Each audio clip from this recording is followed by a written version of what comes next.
দর্শনার্থী ভাইয়েরা এবং সাংবাদিক ভাই বোনেরা, আসসালামু আলাইকুম রহমতুল্লাহি বারাকাতুহু। আমি আমাদের সাংবাদিক ভাই বোনেরা একটা বিষয় জানতে চাইছে, আমার কাছে প্রশ্ন করছে।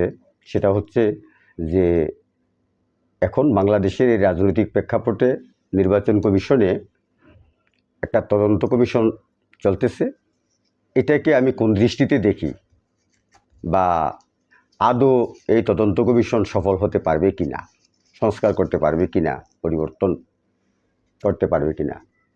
হ্যাঁ, প্রথমে আমি বাংলাদেশ নির্বাচন কমিশন নির্বাচন তদন্ত কমিশনের টিম লিডার, চেয়ারম্যান, আমার হৃদয়ের স্পন্দন, ভালোবাসার লোক, প্রিয় দাদাভাই মুমিনুল হক সরকার সাহেবকে প্রাণঢালা অভিনন্দন, মোবারকবাদ। সাথে সাথে তার সহকর্মী যারা আছেন এদেরকেও প্রাণঢালা অভিনন্দন, মোবারকবাদ, শুভেচ্ছা। আমি আজকে সকালবেলা সুযোগ হয়েছে নির্বাচন তদন্ত কমিশনে যাওয়ার।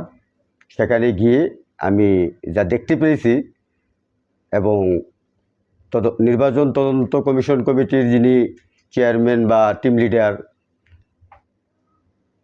মুমিনুল হক সরকার দাদাভাই, ওনার সাথে কথা বলে দেখলাম যে এমন সাহসী ব্যক্তি, সৎ নির্ভীক আদর্শিক ব্যক্তির মাধ্যমেই সম্ভব সুষ্ঠু নিরপেক্ষ তদন্ত করা এবং তদন্ত রিপোর্ট পেশ করা। আমি বিশ্বাস করি মনে প্রাণে অন্তরে যে ইনশাল্লাহ মুমিনুল হক ভাই এই যে দায়িত্ব নিয়ে কাঁধে নিয়ে কাজ করতেছেন, তিনি অবশ্যই এর সুন্দর, সঠিক, ন্যায় তদন্ত এবং তদন্ত রিপোর্ট পেশের মাধ্যমে একজন বীর সিপাহসালার সাহসী ব্যক্তি হিসাবে আত্মপ্রতিষ্ঠা লাভ করতে পারবে ইনশাআল্লাহ, আমি বিশ্বাস করি।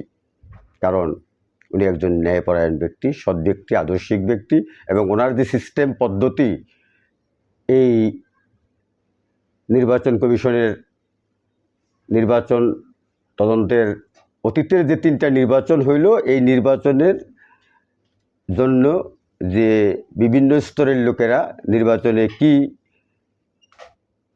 অপরাধগুলো করছে, কীভাবে নির্বাচনগুলো পরিচালনা করছে, সেগুলো তদন্ত করা। এবং তিনি এই তদন্তে সফল হবেন, তার সামনে আমি যা দেখেছি এতে আমি ক্লিয়ার ইনশাআল্লাহ।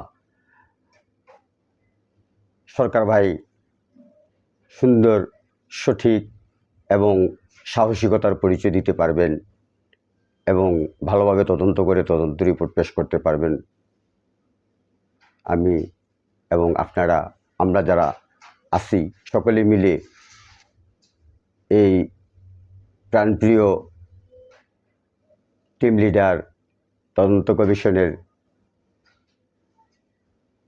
মুমিনুল হক সরকার ভাইয়ের জন্য এবং অন্যান্য যারা তার সহকর্মী আছেন, সহযোগী আছেন, সকলের জন্য মহান আল্লাহর দরবারে দোয়া করি। আল্লাহ সুবহানাহু ওয়া তাআলা তাদেরকে যেন এই তদন্ত করার জন্য, ভালোভাবে তদন্ত করে তদন্ত রিপোর্ট পেশ করার জন্য সাহায্য করেন। এবং সাথে সাথে যারা এর বিচার করবে তাদের জন্য দোয়া করি, তারা যেন একটা সুন্দর, সঠিক, ন্যায় বিচার জনগণের সামনে উপহার দিতে পারেন।